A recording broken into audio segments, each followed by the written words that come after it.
Hey guys, couldn't remember if I had this part on my blackout video, so just in case I didn't, I'll show you right now, and if I did, so good enough. These little pins, sorry I'm all over the place, I see the lights, that's kind of messing up. There's two little plastic push-in clips on the tops of these headlights.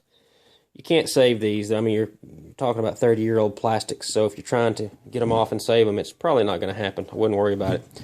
So just get a ice pick and put the ice pick, I'm trying to do this holding my phone, so bear with me.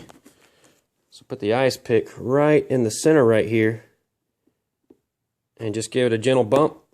And what you're going to do is force the center part of the pin all the way through to separate and break off the head, and then just pull the head out of the cover and you're done.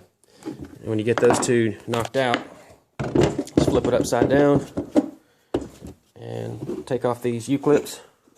Just snap it on the bottom, just like that. Falls right out the front, and you're done.